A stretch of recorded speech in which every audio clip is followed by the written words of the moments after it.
Hello friends, आज की इस वीडियो में आप जानने वाले हैं भारतीय संविधान के बारे में। फ्रेंड्स, संविधान क्या है, संविधान को किसने लिखा और संविधान का निर्माण कैसे हुआ और इसके जनक कौन हैं, आदि प्रश्नों की डिटेल से चर्चा करने वाले हैं।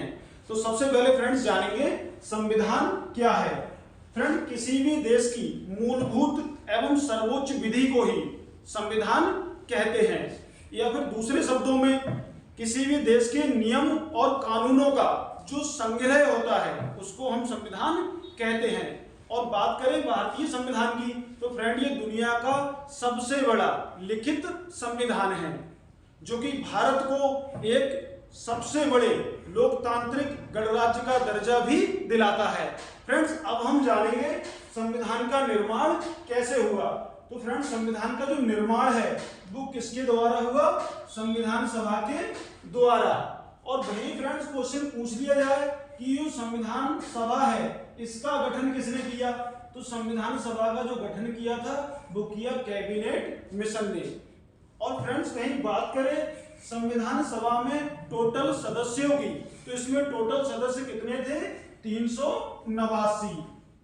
और वहीं बात करें देश विभाजन के बाद कुल सदस्यों की, तो कितने थे?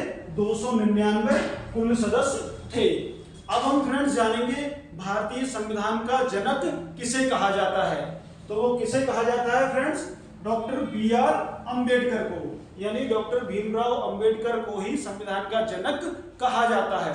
फ्रेंड, क्यों कहा जाता है? क्योंकि ये जो भीमराव अंबेडकर थे ये प्रारूप समिति के अध्यक्ष थे। और फ्रेंड्स, प्रारूप समिति का भारतीय संविधान में महत्वपूर्ण योगदान होने के कारण ही डॉक्टर अंबेडकर को संविधान का जनक कहा जाता है। अब हम फ्रेंड्स बात करेंगे संविधान में महत्वपूर्ण होने वाली बैठकों की। तो फ्रेंड, पहली बैठक कब आयोजित की गई संविधान सभा की?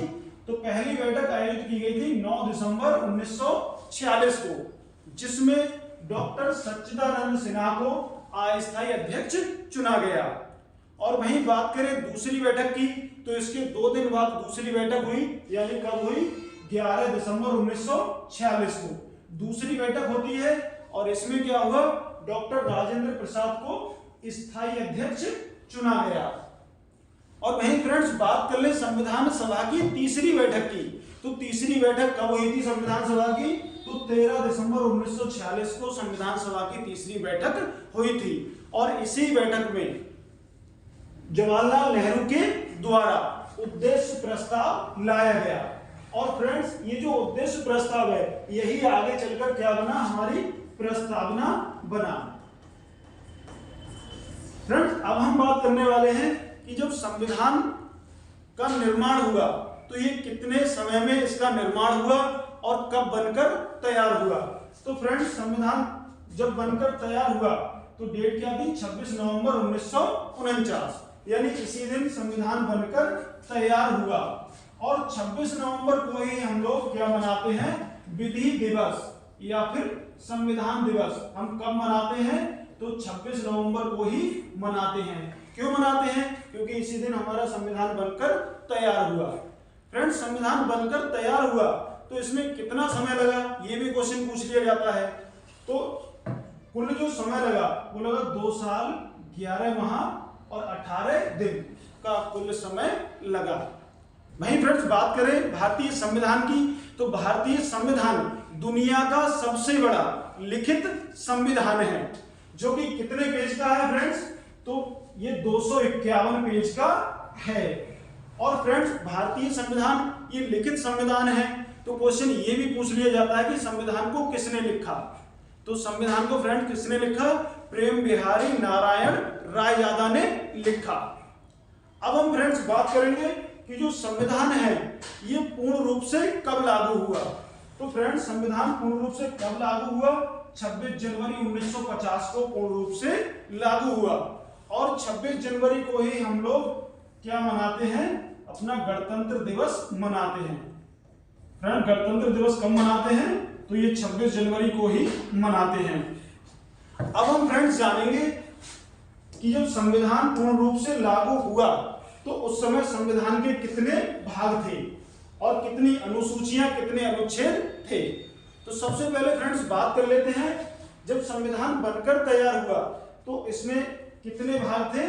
टोटल कितने भाग थे? 22 भाग थे। और वहीं वर्तमान समय में बात करें टोटल भागों की, तो वर्तमान समय में कितने भाग हैं संविधान में? 25 भाग है। और वहीं फ्रेंड्स अनुसूचियों की बात करें तो वर्तमान समय में अनुसूचियां कितनी है? 12 अनुसूचियां हैं। जबकि संविधान बनकर तैयार हुआ तो कितनी अनुसूचियां थी? 8। बाकी जो 4 अनुसूचियां जोड़ी गई वो संविधान संशोधन करके जोड़ी गई, इसलिए अनुसूचियों की संख्या वर्तमान में कितनी है? 12 है। अब हम फ्रेंड्स जानेंगे वर्तमान समय में भारतीय संविधान में कितने अनुच्छेद हैं? तो 495 अनुच्छेद हैं। वहीं मूल संविधान में अगर क्वेश्चन पूछ लिया जाए कि कितने अनुच्छेद थे, तो कितने अनुच्छेद थे फ्रेंड? 395। फ्रेंड अब हम बात करेंगे भारतीय संविधान में मौलिक अधिकारों की। तो भारतीय संविधान में वर्तमान समय में कुल कितने मौलिक अधिकार हैं? 6 मौलिक अधिकार हैं। और संविधान बनकर तैयार हुआ उस समय कितने मौलिक अधिकार थे? तो उस समय मौलिक अधिकारों की संख्या थी 7। और वर्तमान समय में मौलिक अधिकार कितने हैं? 6। ऐसा क्यों फ्रेंड्स? क्योंकि जो संपत्ति का अधिकार है फ्रेंड्स, इसको संविधान संशोधन के द्वारा आर्टिकल 300 का में या फिर 300 ए में विधिक अधिकार का दर्जा दे दिया है, यानी मौलिक अधिकार की श्रेणी से हटाकर इसको विधिक अधिकार की श्रेणी में रखा गया है। और कौन से आर्टिकल में? आर्टिकल 300 ए में। अब फ्रेंड्स ये भी जान लेते हैं ये जो संशोधन हुआ वो कब हुआ? तो ये संशोधन हुआ था 44वां संविधान संशोधन 1978 के द्वारा संपत्ति के अधिकार को हटाकर कानून अधिकार की श्रेणी में रख दिया। और तो वर्तमान समय में मौलिक अधिकारों की संख्या फ्रेंड्स कितनी है? तो 6 है। जैसे कि पहला हमारा मौलिक अधिकार कौन सा है? समता का अधिकार, या फिर इसको हम लोग बोलते हैं समानता का अधिकार। भाई दूसरे मौलिक अधिकार की बात करें तो इसको हम लोग बोलते हैं स्वतंत्रता का अधिकार। तीसरा शोषण के विरुद्ध अधिकार, और चौथा धर्म की स्वतंत्रता का अधिकार। और पांचवा और इंपॉर्टेंट मौलिक अधिकार है संस्कृति और शिक्षा संबंधी अधिकार। और वही बात करें छठे अधिकार की तो हमारा कौन सा है? संवैधानिक उपचारों का अधिकार। फ्रेंड्स संवैधानिक उपचारों का जो अधिकार है इसको डॉक्टर भीमराव अंबेडकर के द्वारा संविधान की आत्मा भी कहा गया है। और फ्रेंड ये जो मौलिक अधिकार हैं यानी हमारे जो फंडामेंटल राइट हैं, क्वेश्चन पूछ लिया जाए ये किस देश से लिए गए हैं, तो ये अमेरिका से लिए गए हैं। और वहीं अगर फ्रेंड्स क्वेश्चन पूछ लिया जाए कि वर्तमान समय में भारतीय संविधान में कुल मौलिक कर्तव्य कितने हैं, तो मौलिक कर्तव्य की अगर बात करें तो इस समय कितने मौलिक कर्तव्य हैं? 11 मौलिक कर्तव्य हैं। और जब संविधान बनकर तैयार हुआ तो उस समय एक भी मौलिक कर्तव्य नहीं था। इसका मतलब इनको बाद में जोड़ा गया है। तो कौन से संविधान संशोधन के द्वारा जोड़ा गया? 42वां संविधान संशोधन 1976 के द्वारा इनको जोड़ा गया। तो आशा करते हैं फ्रेंड्स वीडियो अच्छी लगी होगी। वीडियो अगर अच्छी लगी तो वीडियो को लाइक करें और चैनल को सब्सक्राइब करें। Thank you for watching.